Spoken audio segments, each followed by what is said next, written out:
From shamans to scientists, mediums to masterminds, cannabis to LSD. Spark joy, spark curiosity, and spark a joint. Because you're listening to Budding Mind. Budding Mind. Aloha, friends, and welcome to the Budding Mind podcast. I'm Brooke Bergstaller, and today's guest is Sonia Kretizer, who is a singer, songwriter, sound healer, and soft power advocate. Cannot wait to get into that. Based in Los Angeles, Sonia records her music under her artist name of Doe Paoro. She's toured with artists like the Gispy Kings and has had her music featured on NPR, BBC, and Pitchfork. Doe has that special sauce, y'all. She emanates an energy of wisdom through her music, which has a profound impact when she's performing in ceremonial settings. Doe believes music is a healing source for awakening consciousness, no small task, so much so that she leads singing and healing retreats and created a digital course to help others find safety within their own vocal expressions. Please join me in welcoming to the show, Doe! Is it a lot? Thank you. I have to use spirit fingers every time. So I'm really excited to learn more about you. Obviously, I'm a fangirl. And so let's just start right at the origin story. I came to find you as a singer and a songwriter, and you are a multifaceted human being. But little Doe, are you someone who was always like expressing in this way? Were you singing to your family and friends, or when did you first come into this vocal power? Yes. So I was always singing, and I would say it was a journey to come into the vocal power, though, like two separate things, right? Like expressive child, and then vocal power was multifaceted stage that kind of maybe got its real start in my late 20s. So was when you were little Doe, little Sonia, little Doe, was this something that you always knew that you wanted to pursue, or it's just like in home videos we would see you singing? No, I think I knew that I wanted to pursue it, but wasn't sure how that would go down, because I'm from Syracuse, New York, and there's no musicians in my family. And so I think those things become more difficult to visualize for yourself when you don't know somebody or see somebody in your immediate environment being able to take that path. Yeah, taking the non-traditional route as a singer, and then you also kind of take a non-traditional route within the creative field. So it's very, very complex there. When did you first begin singing for people? Let's talk about that vocal power. Yeah, I made my own record when I was 15. Oh my God, ambitious Virgo. Quite. And then in my early 20s, I had a band then in New York, like 8-piece band. And then I started Doe Paoro when I was 27. Wow, cool. Yeah. And so things started for you musically. You started learning to play instruments because you play the guitar. And do you play like a myriad of others? I do. I play a bunch of things, not super well at anything, but can kind of figure it out. There we go. Yeah. Jack of all trades. This Master kind of of. none. There you go. Stop. No, I didn't say that last part. So when did you begin like teaching other people? When did you start to see that corner turned of like, okay, yes, I'm a musician and I'm a singer, but there's more to it here. There's a healing component. Yeah, it's a really good question. I think for a long time, I was really comfortable with the student role and took it very seriously beyond just school, just like learning as much as I could from other people and actively seeking teachers, actively seeking gurus, actively seeking people that I could learn from, and particularly on the spiritual path. And if I'm honest, I think there was a lot of disappointment there. And part of that's my own thing of putting people on pedestals and forgetting that like everyone's human and this sort of idealized version of what a teacher is supposed to be. But when I started getting there consistently, I was like, I think it's actually time for me to start teaching. Wow. Yeah. And I come from a family of healers and people particularly in the healing world. So I always knew that was going to be part of it. And I kind of put that on the altar of life of like, I don't know how this weaves, but I hope it will at some point. And then when I developed activating the voice, that was like the beginning of all of that. The intersection. And so activating the voice is the transformational vocal work offering.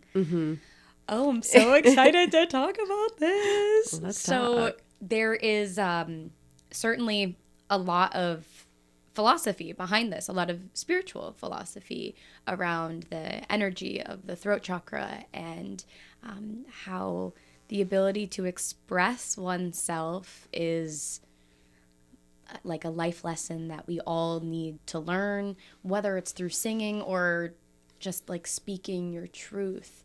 So I would just love to hear, how did you weave this all together?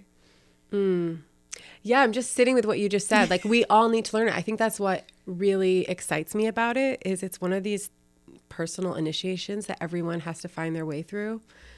And it's not just about being a singer. It's like literally how do we honor what we're feeling and put it into words? And to what extent do we self-betray and not share what is true or what we're tuning into? And to what extent are we in a feeling empowered and safe enough to share? So obviously through my work as a singer, I was really curious about this and also curious about where my own stage fright would show up. And meeting so many beautiful people throughout my time as a musician who wanted to be musicians or who were singing or who were really successful but deeply unhappy, and being in this inquiry of like, what is the key to creative expression? And what I personally think after teaching this and living it is it's safety. Yeah.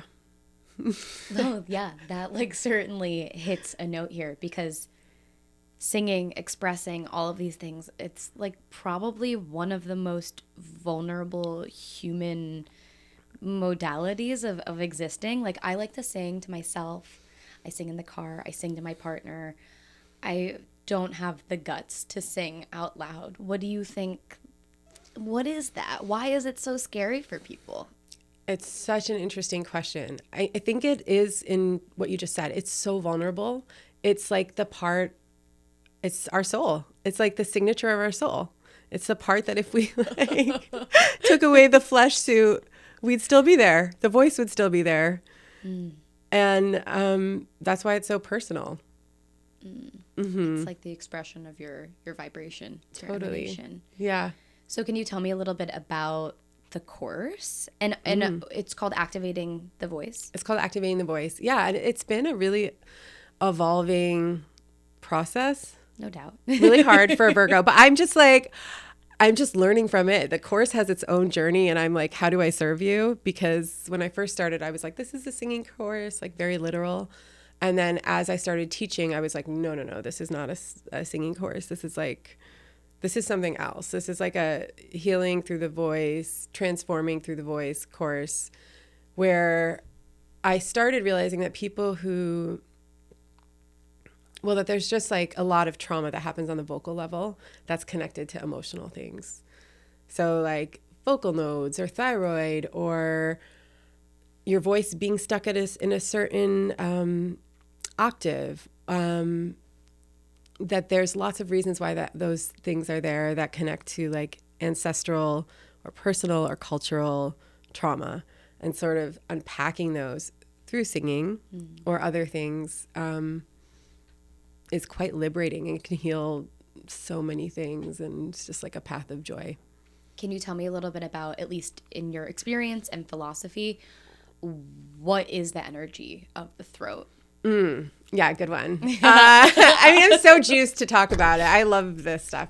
The energy of the throat is the energy of truth and authenticity and creativity and expression. And yeah, this like not this commitment to not self-betraying. Ooh.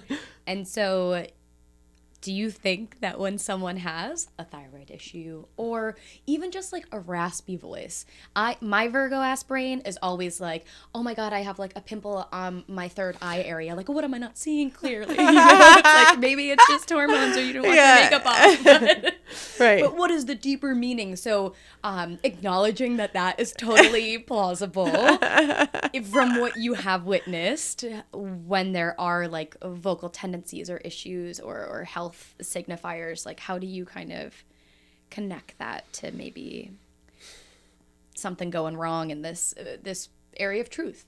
I think it's a yes and situation, right? Like thyroid can exist separate from having like being shut down here, but also it can be deeply impacted by it. So it's not, but so I'm going to backtrack. Like, for example, there was this woman who came to me and she's like, look, I'm not woo. I don't believe in anything spiritual, and she emailed me this. She's like, I've lost my voice for 2 years. I haven't been able to speak. And I'm a preschool teacher and I've gone to doctors and I've been on antibiotics and I've done steroids, etc. And so I'm just trying to use the last ditch effort. And I was like, okay, let's see, But I'm not woo. But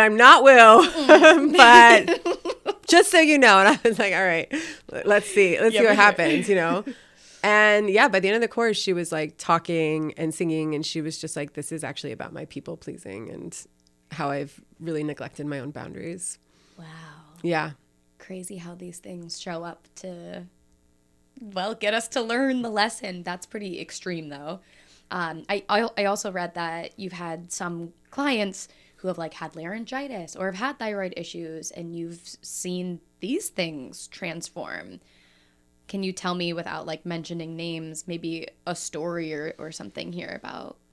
Yeah, there was somebody who was supposed to get surgery on their thyroid. I can't remember what, because I don't know so much about the particulars of that. It's okay, you're smart. I do know my lane a little bit. I'm not a doctor. Do not misconstrue what I'm saying. But yeah, she's supposed to get surgery and she took the course. And then on the last session, she said that her doctor, I don't know, took a scan or something and said that whatever she needed to get surgery on was gone. Whoa. Yeah. So it's pretty trippy.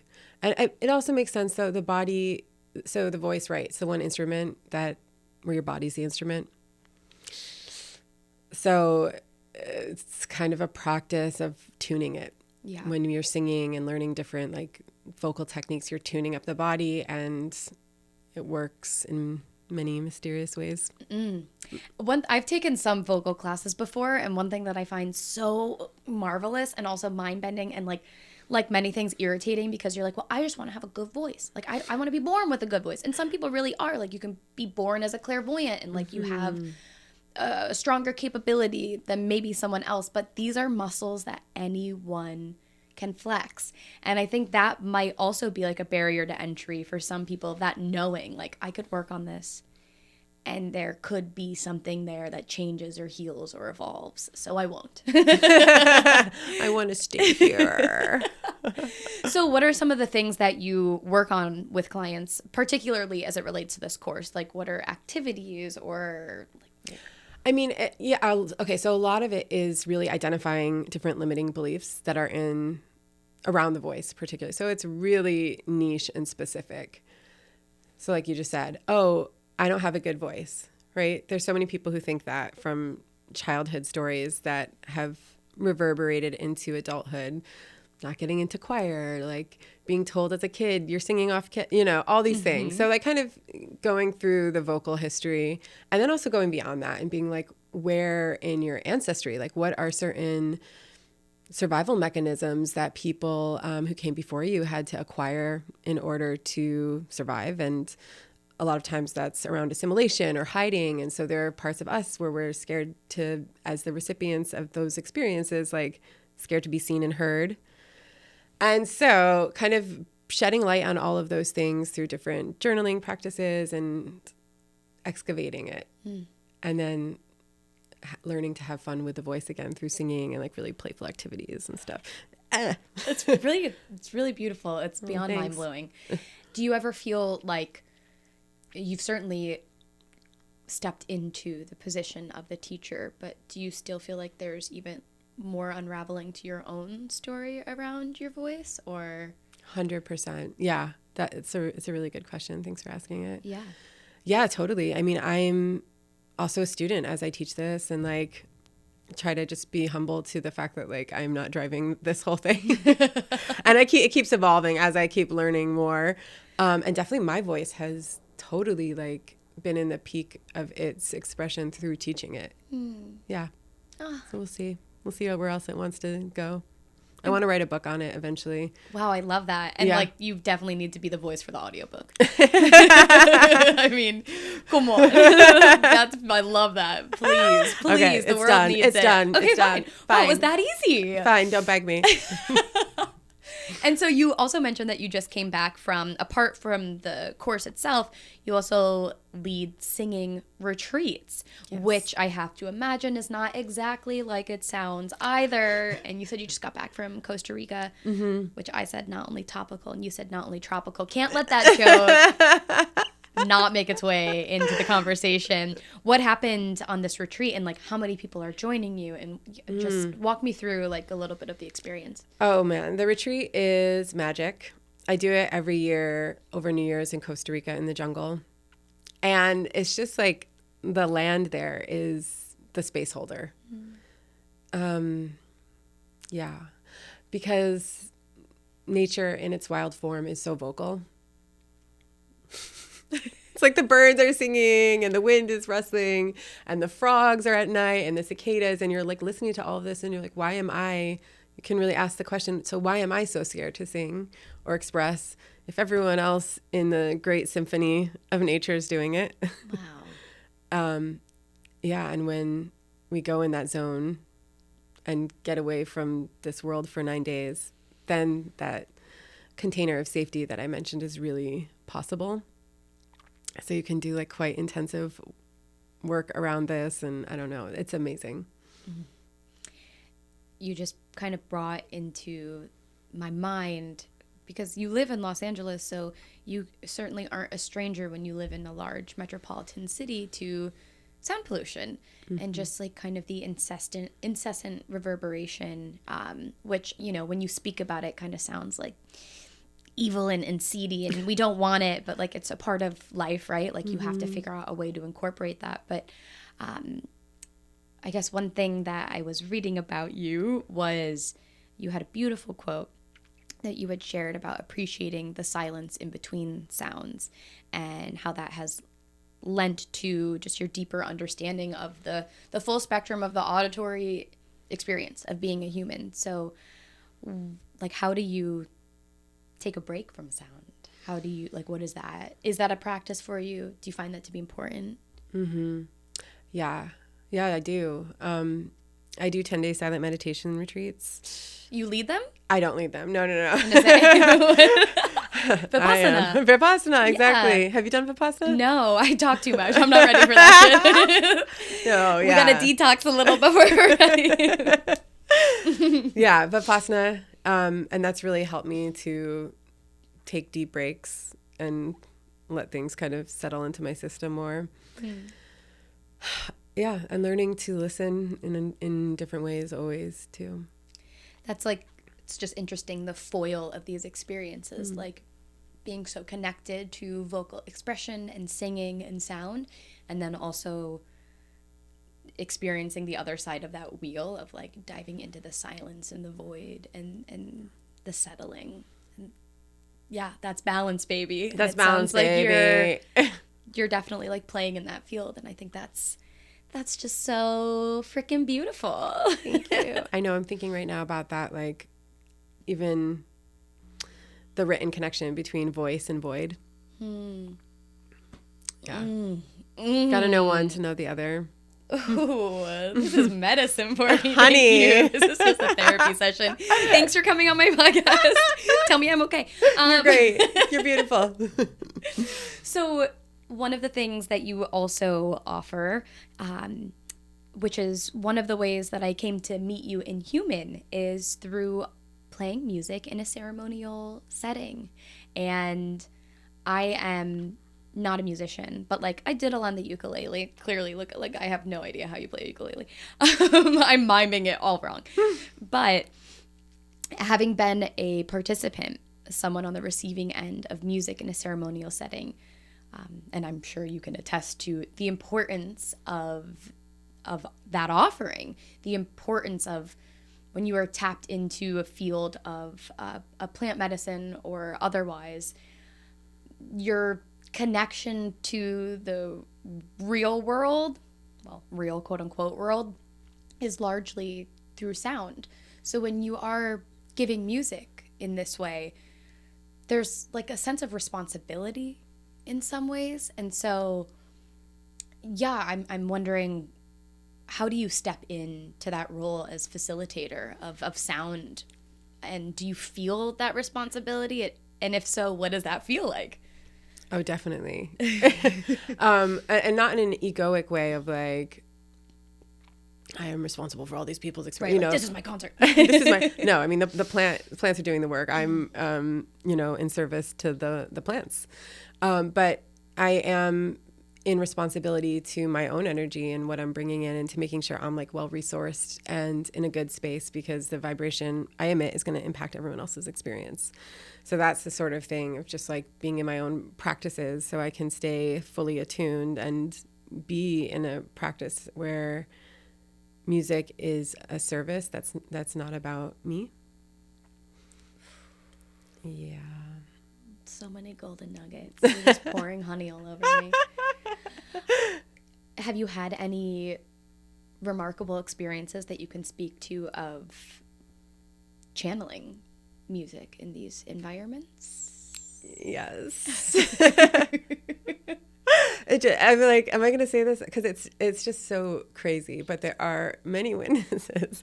Yeah, please do. Okay, so I was facilitating a ceremony in Costa Rica with some other folks who are just like amazing facilitators.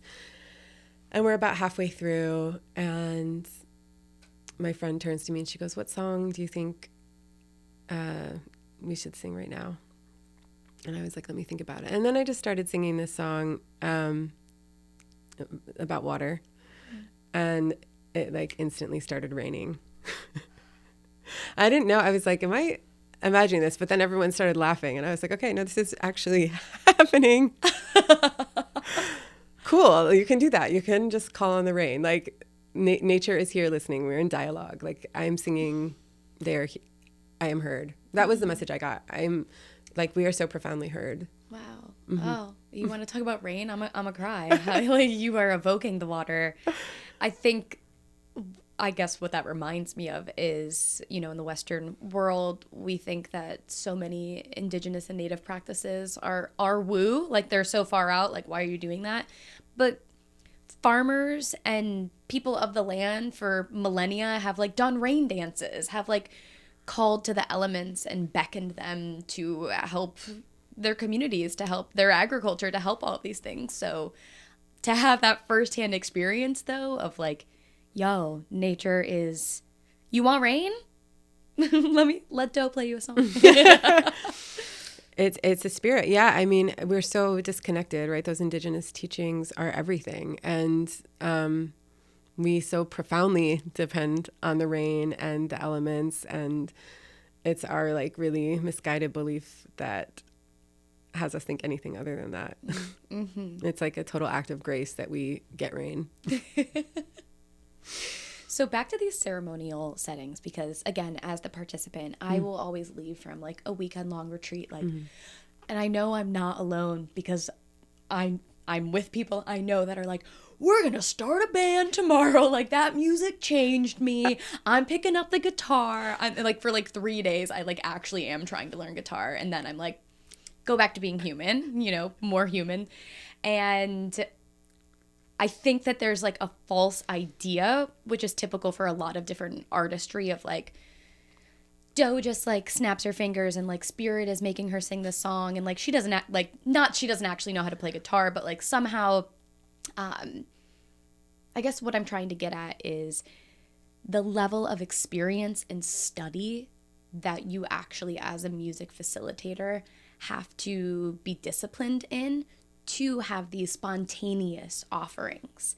So what does your study look like musically, and what is that devotion like for you? It is devotion. And I'll share a little bit about that. But also one thing I want to say too is I do feel like these plants in the ceremonies want people to sing. Oh yeah. And are like, good, join your band, like create your band and start singing. Like it's purposeful inspiration. It's purposeful inspiration. And yeah, this is obviously me stepping into these roles or holding space with ceremonies is definitely like a step in my own journey after years of touring as an artist and studying with different teachers, going to India for many years. I was studying there different forms of singing and continue. I have a daily chanting practice, which keeps my voice in a certain space. Yeah. Oh my goddess. I hadn't even thought about mantra tying into all of this, but of course. There she is. Maybe I would love to dive into this because you studied meditation in India. You also studied Tibetan opera singing. I did, yeah. Which this little white girl did not know was a thing. So it's a thing. What is that? Is that like you're singing in the Tibetan language? Is it a different scale than like the westernized music scale, which I've heard is a thing in like Eastern cultures? Yeah, it's in Tibetan, and it is totally a different like even range than we sing in. It doesn't sound like anything I had heard before. It's very angelic, and I don't know, the Tibetans use it to obviously it's an expression of their culture and also a way to share stories about their culture, share poems from like past Dalai Lamas, share teachings around Buddhism. It's so beautiful. Mm-hmm. Can you share with us a mantra? I'll share with you a little bit of Tibetan singing just so you can hear it. Oh my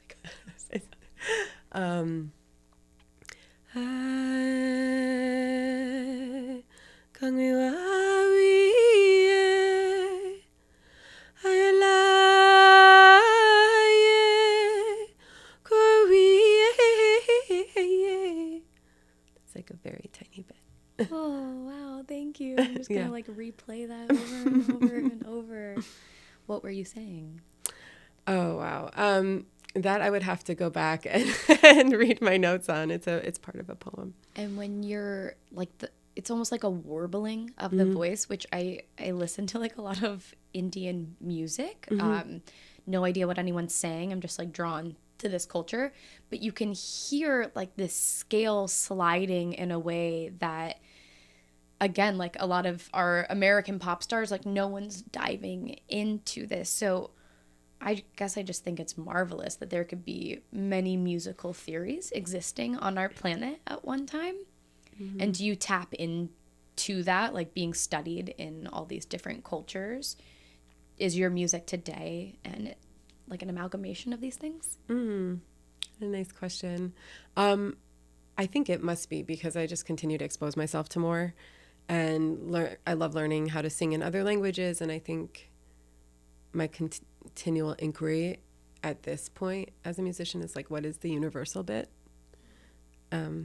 Obviously, many things are limited by language, but what can happen vocally that's beyond that? Mm-hmm. And when you were studying, is there anything like when it comes to mantra? I'm just like really mind blown about this. What is a mantra to you? Because it's not necessarily singing, but it is like this vibrational connection that when you sing a mantra that thousands of other people have tapped into for thousands and thousands of years, like there's a lot of power sourced in that. So that's my personal take on mantra. What's your thought on that, or your why mantra for you? Why is this part of your daily practice? I think part of it is what you just shared. I think part of it is bowing to the mystery of like, I don't know why this works. I don't know why it works, but I know it feels really good in my body. It grounds me. It opens up my voice. It seems to bring good energy into my life. And like my Western mind wants to understand the workings of everything as though that will change its efficacy, you know, but the reality is that there are these technologies like mantra, like different maybe indigenous technologies that are beyond beyond what we can make sense of, but what we know is true. So well said. Keep bowing to that mystery. It's hard to let go of the quest for answers. But again, when you're tapping into that creative field, that's the realm of total unknowing. I work with a somatic therapist. Oh, cool. And one of my favorite things, my Virgoan mind, is really knowing, like, yes, I want to know the why. The why, how does this operate in my brain? What part of development is this trauma from? And of course, there's a lot of surrendering to, like, I don't actually know. Sure, the textbook can say one thing, but something that she had shared with me recently is that we're coming to find that people can soothe their nervous systems through interacting with their vagus nerve. And one way to soothe that is through vibration, is through sound, through Om, through Om, Vram, Hum, these seed sounds that indigenous cultures of different nations have incorporated into their healing practices forever. Now, you know, the Western philosophy of somatic healing is like, yeah, okay, we agree with them. I just find that really, really validating and really exciting when it's like, yeah, there's something, there could literally be, there is literally like a physical component that is being soothed and activated through the use of your vibration and your tone and your voice. Mm-hmm. Hey. Yeah, and you know, the vagus nerve, I think they think now it stems all the way from the back of the bottom of the head down into like the sacral area. So it's tapping, you know, you're potentially every time you sing, like telling all of that part of your body that you're okay. Oof. Ooh. So good. Instant hack. There you go. And if you don't want to just Just yum. So you're a busy woman, clearly, because like you got a lot of things on this old resume. And another cool thing that Doe is participating in is you have meditative offerings. You have meditations that people can find on Apple Music and on Insight Timer. Shout out Insight Timer. That's my jam. What made you feel called to make these meditations? I think during COVID, I started to just get really curious about what else is out there. You know, I'd been on a more linear musical artist path beforehand. And all of a sudden I was like, okay, there are no live shows. There's just the great expanse. And that was one thing I wanted to do for a while, was to start making guided meditations and sleep meditations. And my dear friend, she's also an artist, Maya Manser, she was like, I think you should do this. I think you'd be good at it. And I'd obviously been meditating for, at that point, at least 10 years. So I just started recording and then have gotten more into it. And over the last year, I've been focusing on that. Hell yeah. Mm-hmm. Wow, I love that. And do you just spit them out? Do you write them? I've always wondered, like, who's coming up with this? Okay, so this is a good question. I write them. Because I'm a Virgo, I have to plan everything. You gotta script that. You know, I'm scripting it. That's good. I think that's really good. But this is the problem, is like, then when I'll be on retreat and leading meditations for people, I'm like, oh, the ones that I'm doing spontaneously when there are people in the room with me are so much better, like the channeled ones. Because there's something that happens, even if nobody's talking, they're not doing anything, but just the presence is felt. And so now I'm getting into the practice of recording those. Yes, thank you. I was going to say, and then just transcribing. Bring that Zoom recorder with you everywhere, babe.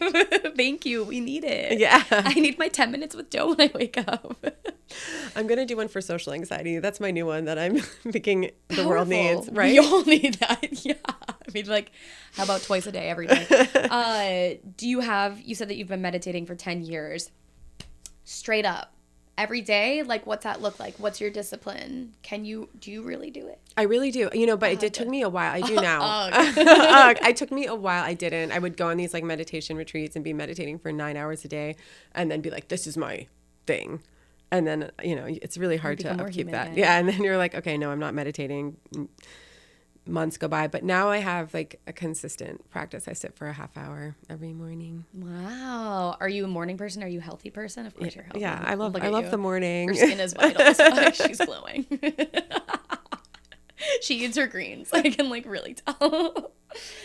There is so much discipline and resistance in the meditative sphere that I just find so fascinating. But when you can hook my naturopath, yes, I pay a lot of people to heal me. I'm just like, please, I'm still on the journey. And she gave really sound advice that I've been able to incorporate, because in my quest for perfectionism, I'm like, if it's not 20 minutes of silent meditation twice a day, then it's not meditating. And I'm not going to do that. So I'm not going to do it at all. She was like, can you just fucking put on Insight Timer and do like a 5-minuter, a 10-minuter every day? And I was like, that's allowed. And so that is where I'm finally starting to pick up that consistency, and it's very exciting to see. It is exciting. Yeah, it's all good. It's like, everything in moderation. The rigidity is also not helpful. And you've obviously, like, throughout your life path, really carved a lot of these isms and philosophies and the state of being. And it's so reflected in your music, literally just by way of like the titles of your music. Like you have All My Life is a Ceremony. Yes, your song All My Life is a Ceremony. Universe Promises, which is the song that I found you from. And your most recent EP, which I think came out like mid last year, Divine Surrendering. It's obviously like a broad strokes question here, but where are you sourcing inspiration for your music? And the Doe that was in her early 20s making music, were you sourcing from the same place? And like, how is that shifted? Yeah, really good observation. I think so. Okay, when I first started this project, I was 27, and I was going through such a difficult time on many levels, and I continued to make records from that same place for years. And at some point, I think when I was finishing my second record, I just went into this prayer of like, I don't want my inspiration to be dependent on my sorrow. Like, it seems like I'm only writing from this place and I don't know how to get out of it. And I'm writing the same song, and I want to live a different song, and I want to write a different song, and I don't know how that's going to happen. So I didn't know, and it didn't happen for many years. Like, I just kept that prayer alive. And then something shifted. Yeah, like around 2018 with that song Universe Promises. That was like the one where I was like, oh yeah, I'm starting to write from a different place, and I feel from a different place. And these songs are coming from like my healing. They're coming from my more healed self, where I'm learning these other lessons that aren't just around sorrow, and I'm like being able to share the love in my heart too. And I remember, years ago, I played BJ Burton. He's a producer who made my second record, and I played him this song. Yeah, it was Midnight Choir, which is one of the songs I've done more recently. And he was like, huh. He's like, it's really happy. And I was like, yeah. I actually don't think it's that happy of a song, but more happy. It's more happy than it was. And I was like, yeah, I'm happy. It's kind of that simple. Wow. So you've had a lot of experience in like the professional musical world, as people traditionally know it, like the music industry. 100%, yeah. And how do you feel the Doe now, the Sonia now, participating in that? Like, how do you maintain a healthy balance of perspective of like, okay, cool, like can go into the music studio and record in the ways that I guess like the normal way, quote unquote, versus incorporating like this higher sense of self and musical integrity? I'm still learning. I mean, I think the music industry is not a place that I have much respect for, unfortunately. Like I don't think it's a particularly safe place for women. I think it's really extractive. I think most artists are super sensitive people who go into this, and it's like we don't realize we're walking into the snake jaws. And so I'm still in my process of like finding out how to kind of like continue to be in both worlds, because I've created this really safe, beautiful bubble that exists outside of the music business where I get to make my music and share it independently, which I'm thankful for, and then play small scale or bigger events. But it is time for me to also learn how to be in both and tour again. And I think I was quite traumatized for many years, so I just couldn't imagine doing that. Yeah. And I also know that it's like time to go back and start touring again and figuring out how to weave and share these new boundaries I have around music and model some other way of doing it within the industry. Yeah. Yeah. Probably needed to take a step back to like get that bird's eye view. Do you feel like you're still in pursuit of the same career goals as you were in the past, or like as a fellow creative that, you know, like we see like the bright shiny pedestal over here and like that's really nice, and we would love to have it like right here and now. Like would love to, I'm sure like I would love to win a Grammy tomorrow and like be in this this playing field. But I guess as a wise woman, like how do you negotiate these goals with yourself? Yeah, I'm loving your questions. I feel really seen and understood by them, and they're not easy. Yeah, my goals have shifted a lot. And part of it is, right, like when we grow up, we see these, like at least growing up in the 80s, there were like really particular career paths you could take. You could be a singer. That was what I grew up knowing. I didn't know I could be like what I am. How much cooler. Like, I'm like, wait, I get to do sound healing. I didn't even know that was an option. There are like gongs and crystal bowls and magical instruments, and I get to travel to all these beautiful places around the world doing this. And I get to be a singer, and I get to facilitate healing through music. Like, it's grand privilege, biggest privilege of my life. But that being said, like, yeah, so my goal of like being an artist and doing this thing, that actually brought me so much suffering in my life when I was so attached to it. And by kind of widening the aperture, I've allowed all this other magic in. And so, yeah, my goal has now shifted from like needing the validation of that particular path to work out. And like part of it is that like having been in the business for so long, a lot of the people that I saw who even succeeded in that path became quite unhappy. Like it wasn't a path of joy. And yeah, I think that there's some sadness for me in witnessing that. But my goals now are like, how do I make as helpful and universal music as possible that when people hear it, they feel understood, or they feel like somebody's been there, or they feel like it's helping them relax into their process or in whatever they're going through more. And how do I share that with a wider audience? That's definitely a goal, but it's with a different intention. I would venture to guess that not a lot of modern musicians have the intention of how can their music be the most helpful. I'm not saying none do, but that is like very, very noble and beautiful, and I love it. Thank you. And so this is something I've been eager to tap at, because when we're talking about impact, you literally impacted me. Like, so I was on the TikTok, which is a dumpster fire of like I cannot have it on my phone. I'm an addict, and I don't deserve it. I'm not allowed to have it, and that's okay. I know myself. She's not allowed. But when I was on my TikTok train, I was like, what is this algorithm? This is insane.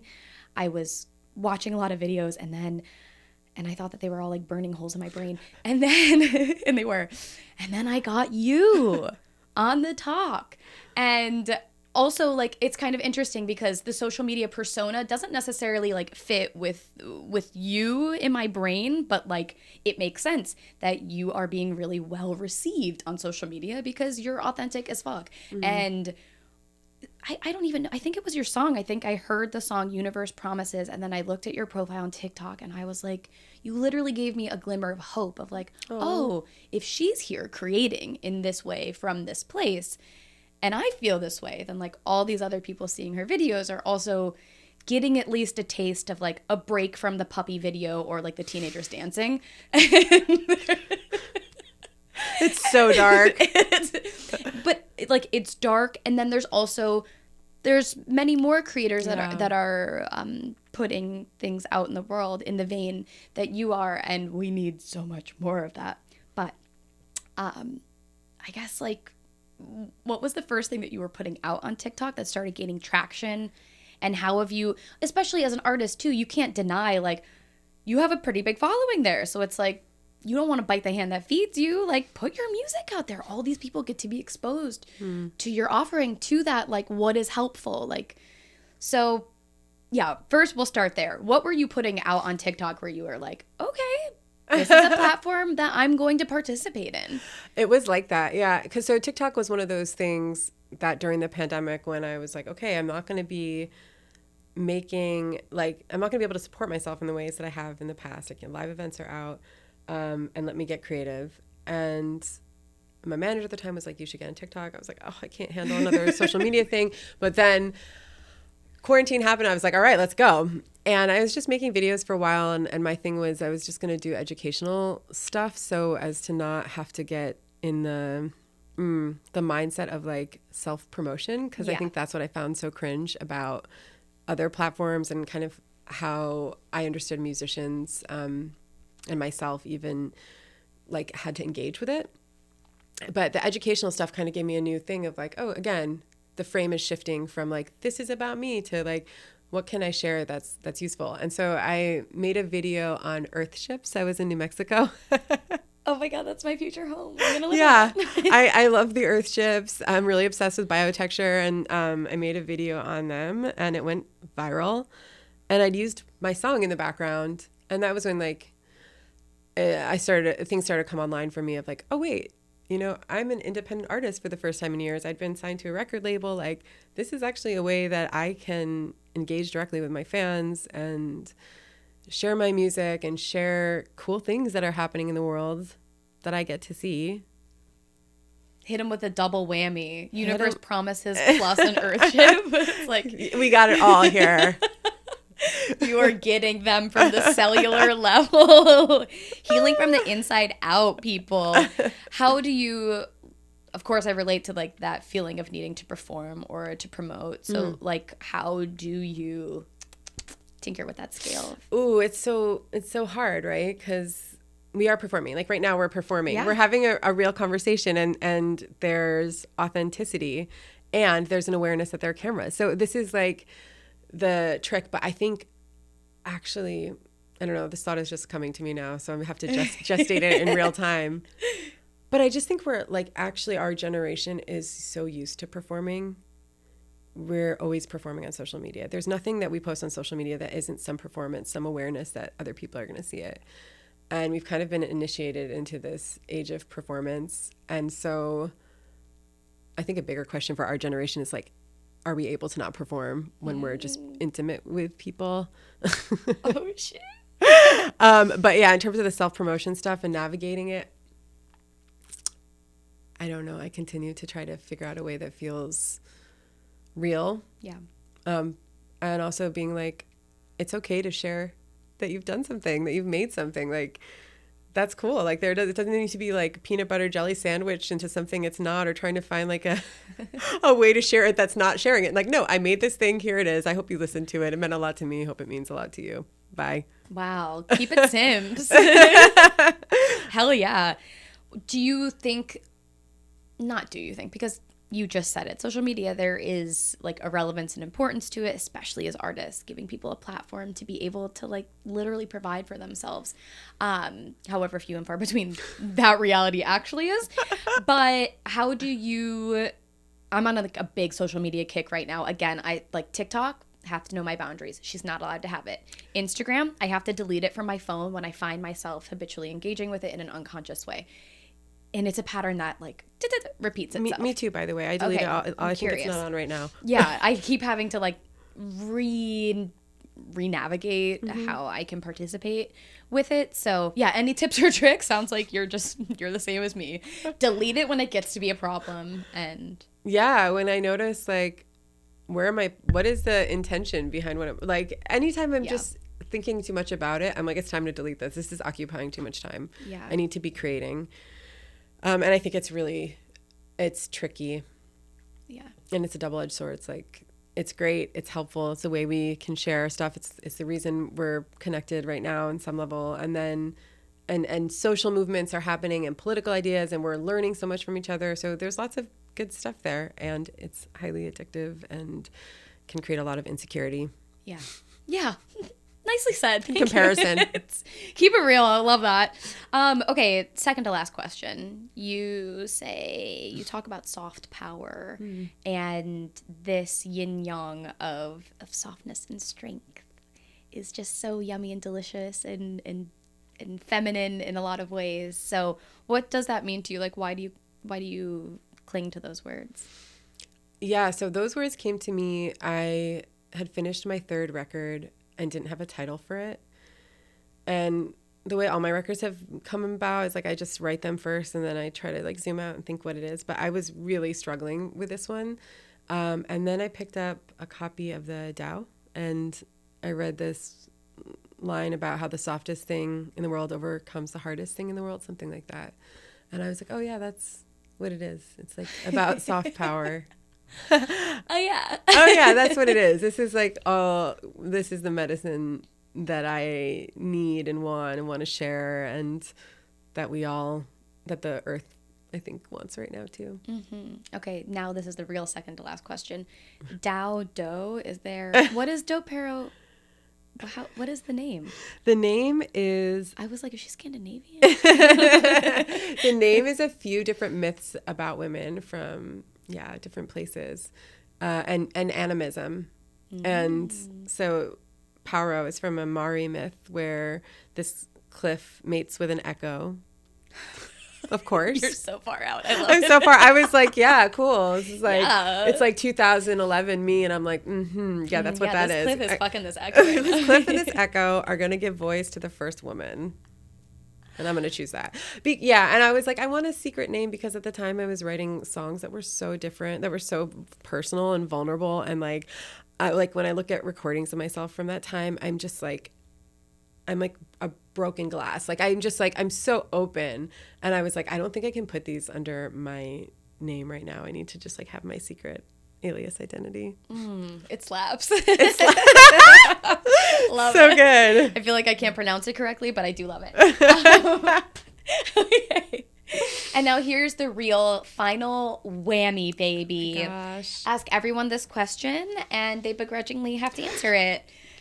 Budding Mind podcast. I live for the expansion of mind and self, and believe it leads to the expansion of the heart's capacity. So in a tangible way or in the form of a story, what is like one book, movie, quote, experience, song, trip that has opened or changed your mind, Miss Sonia? Yeah. Book would be the Tibetan Book of Living and Dying. Ooh. Yeah. I own it. Have I cracked it open? Absolutely. It sat on my shelf for many years. I think I was really scared of death until I read that book. Yeah. Oh, okay. All right. I know. So that, I mean, I don't know if it cracked my heart open, but it changed me. That's what we want out of books. Yeah, that's what we want out of books, to not be the same as when we started them in some way. Dip into the archives. And lastly, can you tell everyone where we can find you, anything that's upcoming that you want to shout out? Yeah, you can find my music on Spotify. Yes. I'll spell it. And it'll all be in the links. Okay, cool. Yeah. It's on Spotify. It's on Apple. I am going to put out a new EP this year. Thank goddess. Yeah, it's coming. And my meditations are on Apple under my actual name. Okay, great. Yeah, and this will all be in the show links, everyone. And with that, thank you so much. It was a pleasure. This was, I'm cracked wide open, baby. Thank you. Thanks, Brooke. Okay. Bye. Bye.